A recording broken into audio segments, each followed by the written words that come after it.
blah blah, Uncle Ben, blah blah blah, dead, blah blah blah, Mary Jane, Green Goblin, Gwen Stacy, next snap, blah blah blah. You already know who he is, so I'm not gonna bother introducing Spider-Man to you. Instead, it's his recent story we'll delve into just a bit. During a major event in the Amazing Spider-Man run that was occurring in 2014, writer Dan Slott created what we now know as the Spider-Verse, a massive event that introduced a multiverse of various characters, both new and old, being Spider people in their own worlds. Another limited run composed of standalone stories introducing a few of these Spider people was also written, and was titled Edge of Spider-Verse. In issue 2, it starred everyone's favorite neck-snapping blonde, Gwen Stacy, former love interest and day one hater of Spider-Man. Gwen was the leading star of issue 2, and was introduced as being the Spider-Woman of her world of Earth 65. She was shown to be a drummer, a difficult daughter, and the hero known as Spider-Gwen. Some things were different while others stayed the same in this universe, such as her father still being the police captain, while Peter Parker went a different route and became the Lizard and died in her arms. I will be strictly covering her comic counterpart as opposed to the Spider-Verse films, mainly because they do not have too much direct impact on her comic book version. I will be referring to them a bit, but just a heads up, they aren't going to be the main topic of discussion throughout this video. I've been a fan of Spider-Gwen ever since I went into a comic shop and picked up the Sitting in a Tree run. I came across this tweet recently and it got me thinking. True, and yeah, that's pretty true. That's true. Yeah, that's true. That's true. That's true. That's pretty true. That's pretty true. I mean, that's true. Yeah, that's true. It got me thinking that it is a complicated medium and a very difficult character to cover because there's just so much, especially when it comes to what we like to call the realm of capeshit superhero stories. What the fuck is this? There are so many publishers, writers, and ideas jumbled together to create this Frankenstein monster of things that often overlap any original plans that may have been worked on. But when writers are given exclusivity to their ideas and an isolated space in which those concepts can develop, then that's when the industry tends to rise above its grievances. A prime recent example of this is the Absolute line within the DC comic sphere, each taking on a unique attempt on existing characters such as Batman, Wonder Woman, Superman, and etc. These are established individuals in comic books, but they're made bare by being rebooted. All existing things you know about these characters are thrown out of the window. It helps writers develop new mythos and something new readers can latch onto more easily. Now, why am I bringing all this up? Well, it's simple. I want to acknowledge someone who has fallen out of the standalone exclusivity, whose constant involvement in the Spider-Verse has now become her spider curse.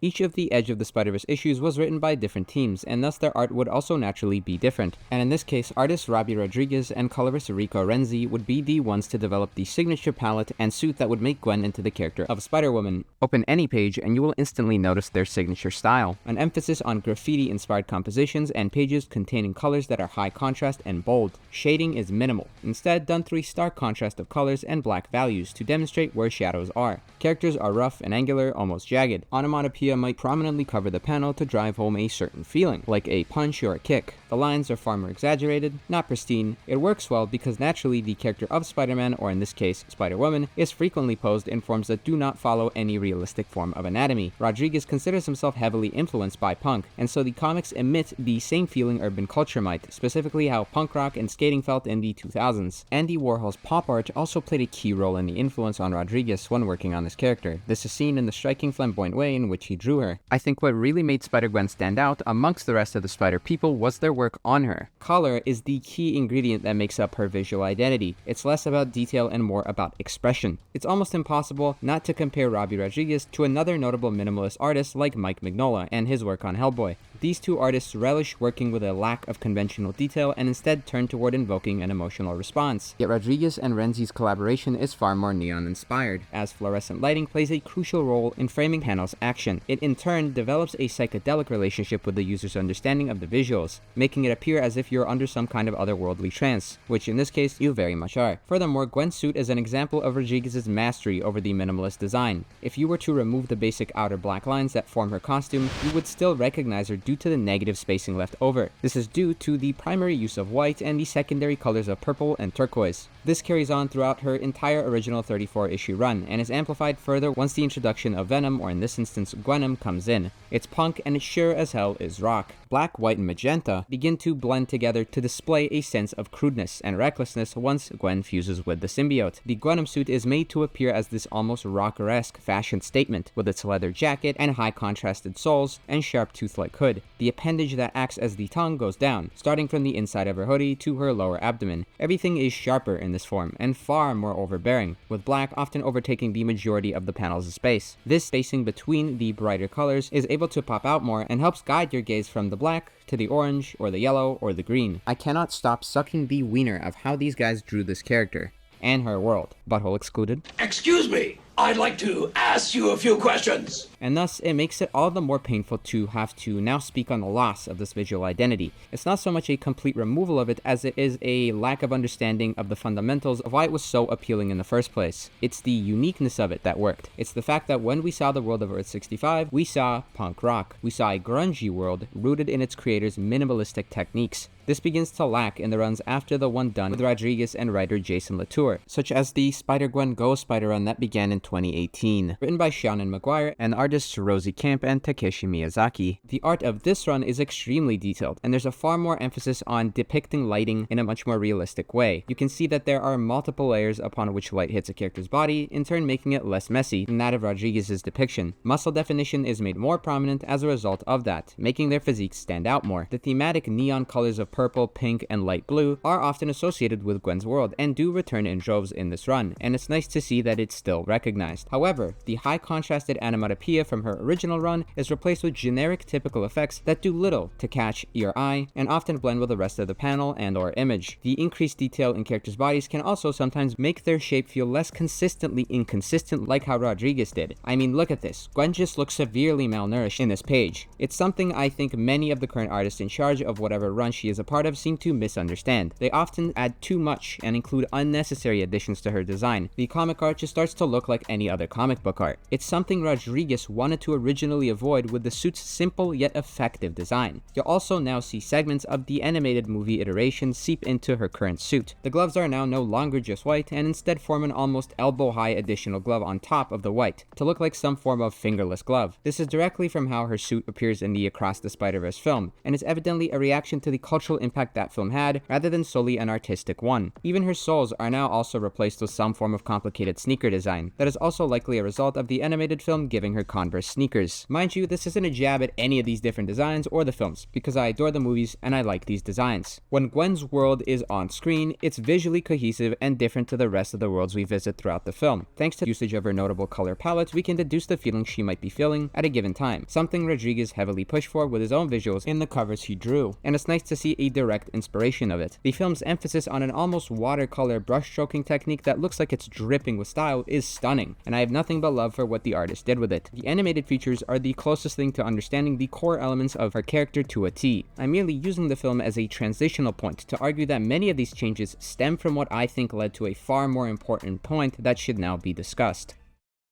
One of the core principles on which Spider-Gwen or Go-Spider is built on is identity. It's not just exclusive to her, as it's arguably the very being upon which Spider-Man is built. What and who you are integral questions that both Peter Parker and Gwen Stacy must come to grips with throughout their journeys. Responsibility is key to that understanding of who they might be. Finding the courage and strength to take accountability for the power and choices one makes is what defines character. It defines the love and hate they have for the things they stand for. In the case of Peter, the death of his uncle teaches him that he has the power to stop people from dying. Gwen is very similar to this idea because she too can make a difference, yet it is her inability to recognize the differences she is making that leads to the death of her best friend, her world's Peter Parker. Both of these Spideys are two sides of the same coin, so why am I trying to drive this age-old story into your brain again? It's because the writers have already gone through this conflict in the original run of Spider-Gwen and have now just begun to repeat it. The tweet I originally referred to at the start of this video is proof that nobody at Marvel knows what the fuck to do with this character. She's now just a remnant of being a character made from the Spider-Verse event, and is thus always relegated to communicating with fellow Spider people. Too much of the multiverse has become an integral part of the way in which stories occur in her narratives. Now, there have always been portions of her story that used it, but those were used to propel her actual identity as a person. And thus, to prove it, we'll first try to oversee the history of her character, and then try and understand where she's at right now from a writing point.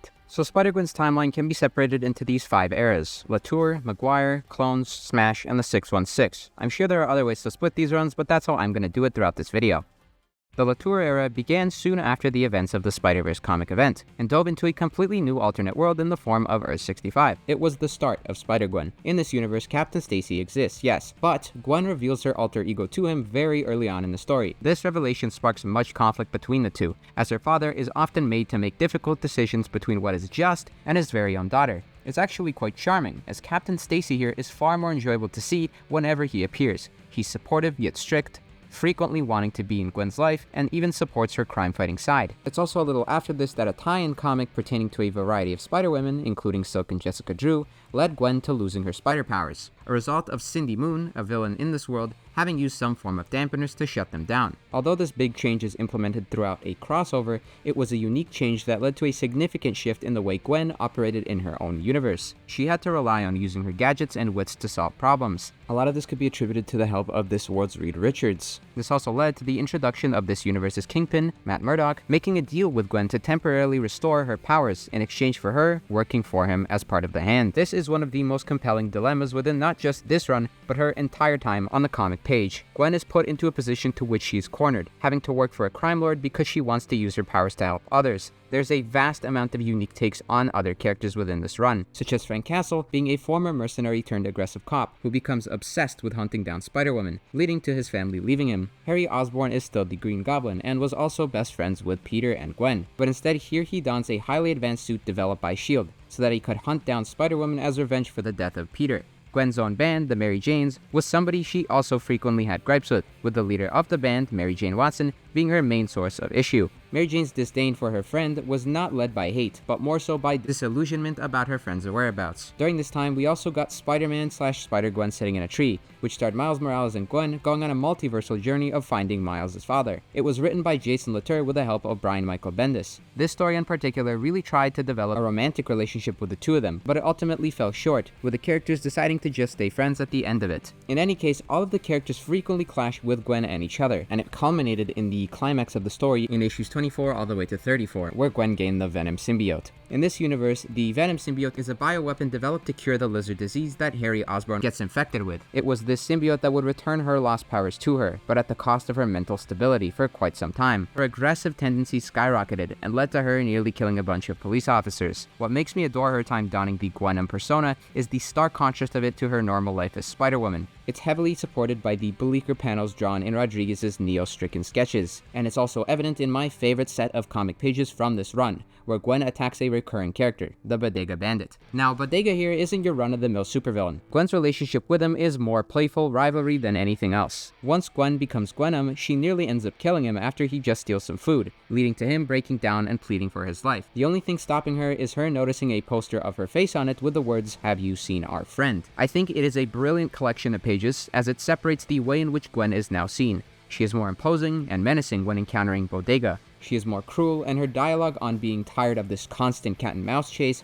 makes one worry if she'll actually end up hurting him. In this moment, you are not rooting for Gwen, and instead are completely against her. It works because Latour and Rodriguez have an understanding of her current situation. It's fascinating because Rodriguez himself considers his relationship while working with Renzi and Latour to have been that of a band, like the Mary Janes, where each contributed in their own unique way. Now, once Gwen began to get more control over the symbiote, she was able to resolve her internal and external conflict. This also led to her giving herself up to the police. She spends a year in prison before being let out with a strict parole. She did so as a result of her realizing that although her intentions may have been good, how she went about them was not. Thus, she took great responsibility for the actions she committed, demonstrating a case of maturity and restraint. There were dire consequences as her identity as Gwen Stacy was revealed, and she became a public figure who put the lives of those close to her in constant danger. It was an interesting cliffhanger to leave on, as it could continue to be explored if the need ever arose for it, which it ultimately did. I still believe this to be the only consistently well thought out run. There was a clear beginning and end for the journey of Gwen Stacy as Spider-Woman.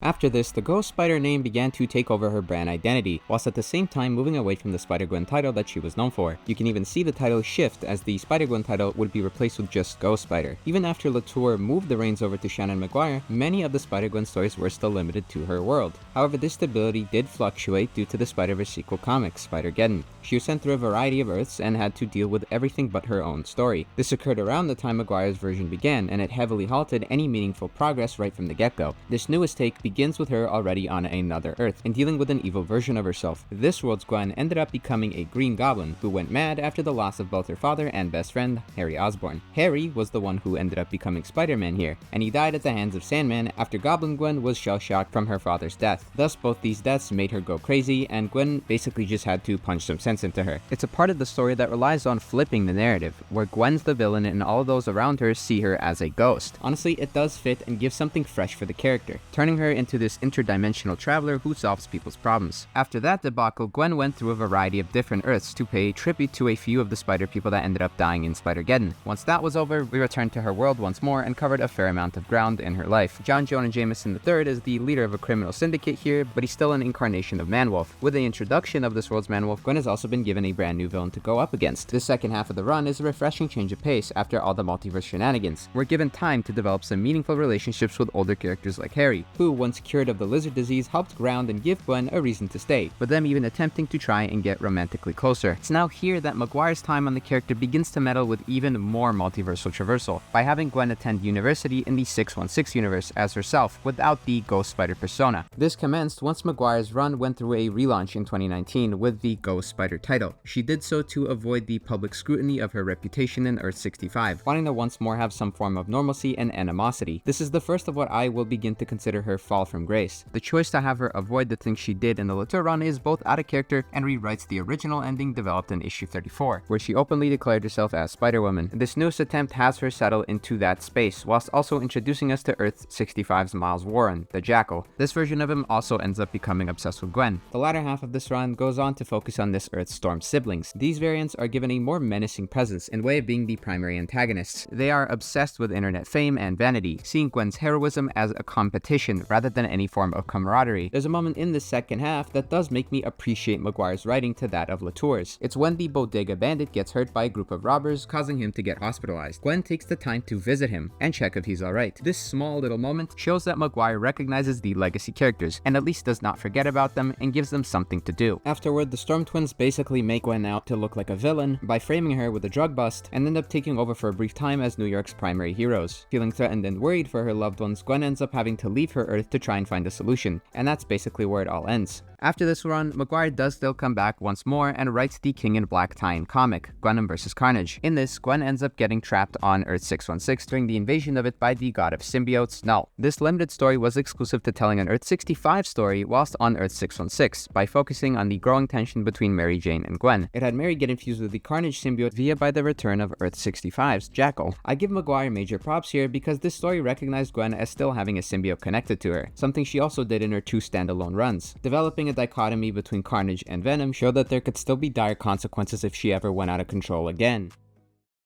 Now, once McGuire's time was over, Gwen was taken up by 2 new writing teams in 2 new stories. The first, titled Gwenverse, explored multiverse versions of herself as different popular superheroes. Are you serious right now, bro? Oh boy, how fun and original. It added a whole bunch of nothing and instead just gave us a villain who wanted to be, a meme. But what the hell, boy? I see the appeal of possibly exploring different sides of Gwen's personality through her literally becoming a different person, but it didn't do any of that. Gwenverse didn't progress her character, her drive, or her emotions in any way. The second run, titled Spider-Gwen Shadow Clones, I don't know, can you guess what it was about? Like, I don't know, could you guess? I don't like this run at all. It does nothing. It just makes clones of notable Spider-Man villains and has them become Gwens. This story takes your notable rogues gallery of Sandman, Vulture, Rhino, Dr. Octopus, and Kraven the Hunter, and has them be Gwen. Unlike Gwenverse, it doesn't even bother to explore what kind of person Gwen could have been otherwise. The clones are basically their own people from the start. Choosing to do so makes them not even remotely reflective of Gwen's original personality. One's super smart, another's from Queens, and then there's also another version where she's just stupid. I guess the only net positive I can give it is that it mainly took place on Earth 65, involving Reed Richards a bit in helping solve Lila's mind control over the clones. These clones were the byproducts of a scientist named Lila Bennett, and when Gwen was trying to save her, Lila's husband was caught in an explosion and died. After numerous attempts of trying to clone her husband, she ended up seeking revenge by trying to kill every Gwen in the multiverse. Lila's motivation literally is just nonsense. It makes no sense for her to want to kill every Gwen in the multiverse, as her hate stems from this one version of her that ruined her life. It concludes with the Gwens going their separate ways, and Lila escaping. Gwen one day vows to bring her to justice, and this story has yet to be resolved. After that diarrhea, we got Spider-Gwen Smash by Melissa Flores, which concludes the relationship between Mary Jane and Gwen. It gave closure to their friendship before Mary Jane went off to learn to control her symbiote. Additionally, it further added to the Earth-65 mythos by introducing this world's Bruce Banner, Dazzler, and Natasha Romanoff. It also had Natasha be the one to solve the problem Gwen was having with the Storm siblings, explaining to us through a single line that explains that Natasha had taken care of them. The gripe I have with this single line is that it's relegated to just one line. It makes it confusing as to how she was able to operate in her world again in shadow clones, which had occurred before Smash. The line feels like an editorial note that was meant to have been put into one of those stories instead of this one. So all in all, although it's nothing to write home about, Smash still recognized Gwen's past and built upon it in some meaningful way. And after that, we get to...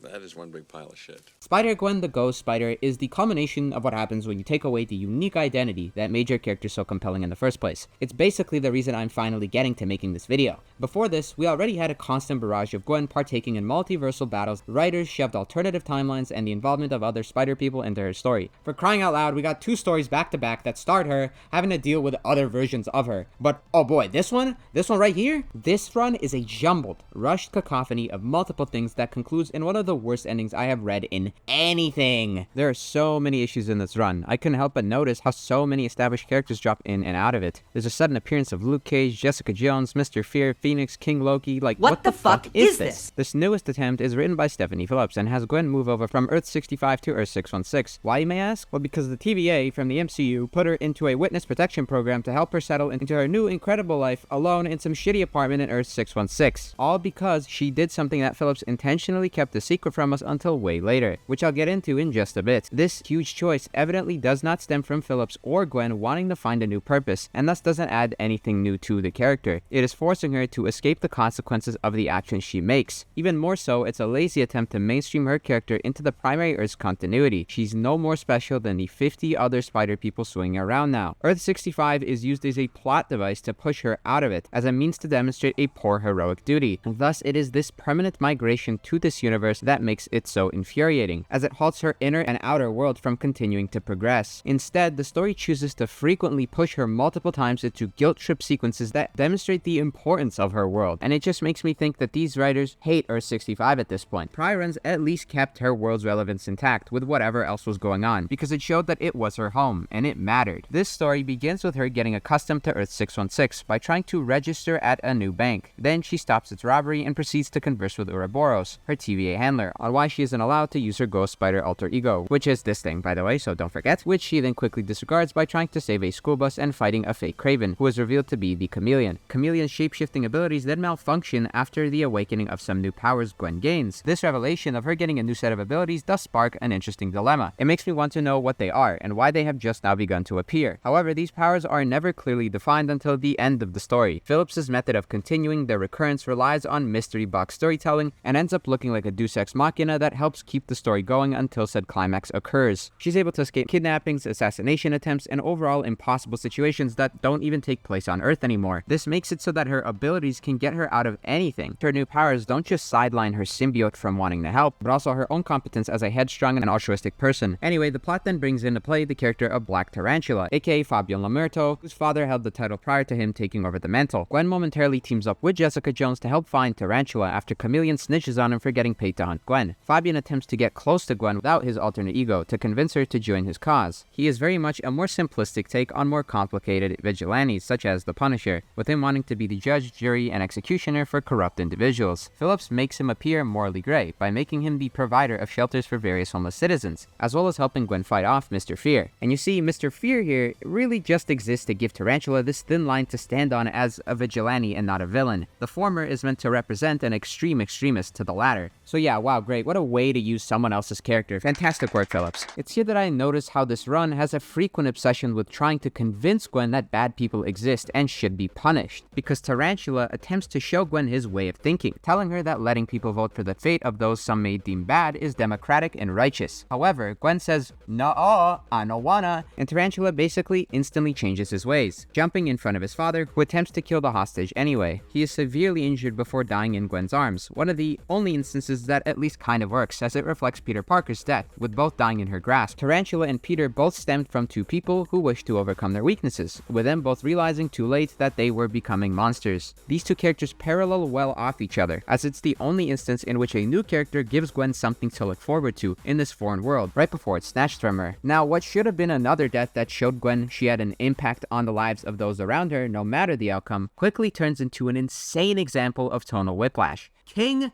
fucking Loki.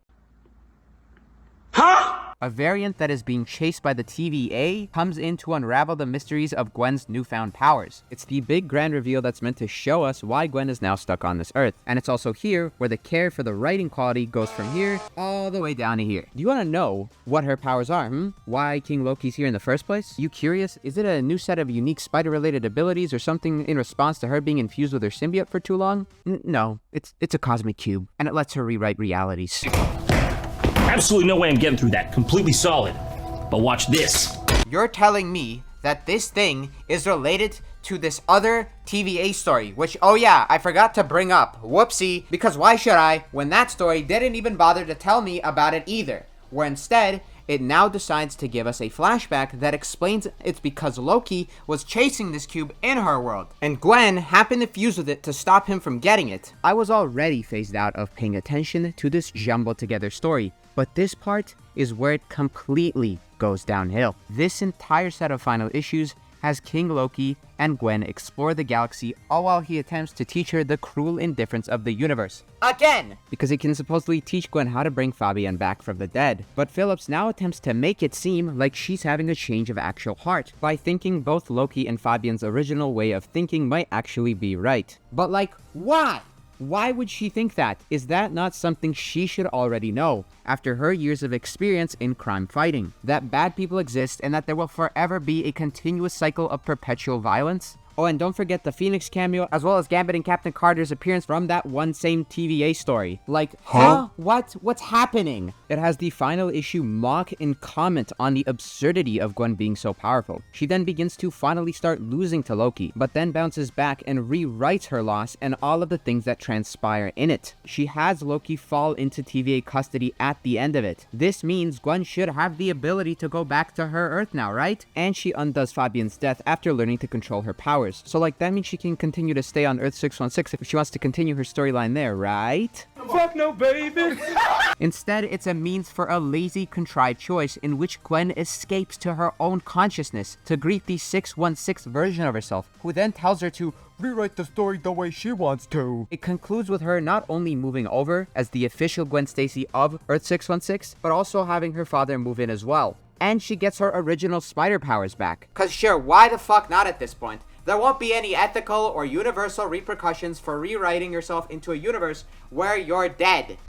I like to take a moment to refer to one of the greats, Robert McKee. Robert has written that true character is revealed in the choices a human being makes under pressure. The greater the pressure, the deeper the revelation, the truer the choices to the character's essential nature. He states that it is common knowledge that one must earn their character through their actions. Gwen did not become Spider-Woman overnight. It was the death, betrayal, and love in her own unique world that shaped her into the strong and independent nomad that made her stand out amongst the rest of the Spideys. When you take that away, you're left with a blank slate who rewrites herself into a world that had nothing to do with her. You remove her original origin story of personal acceptance and sorrow to revamp her as basically a new character entirely, while at the same time removing the thing that was there since its inception. You wanna know what that is? You wanna know? It's the fucking symbiote. It's right there. You got rid of it. This most recent iteration into Spider-Gwen's mythos is nothing but messy. It goes through narrative loopholes and repeats arcs, all while including characters that do not belong here, nor have time to belong anywhere. Hence, what will now define it for years to come is its hate for the character it relied on following. One of the last things I'd like to touch upon is cultural influence, because everything influences something else at this point. Spider-Gwen as a character is no different. She has gone through so many changes over the course of just 10 years. Her popularity skyrocketed once the Spider-Verse films came out. Looking at the various sales charts for fiscal years, her sales just kept growing, and I'm sure we all love to see that. And the second film was a love letter to what made her so compelling, by focusing on the difficult relationship she had with her father. In 44 minutes of screen time, Gwen Stacy's internal struggle of being alone and torn between two lives was brilliantly voiced by the actor of Haley Steinfeld. I want this video to spark discussion, not an argument. I'm not an expert, nor am I a professional critic. I just like to read this stuff as a hobby, as well as criticize it for fun. This all just stems from me adoring what she did for me, which is get me into comics. Yet at the same time, getting into it made me see the vast array of issues deeply ingrained in this industry, a medium that is constantly competing with itself due to its enormous catalog of different creatives in charge. Spider-Gwen herself is such a property, where she has been mixed into so many things that it's hard to understand what she'll become next.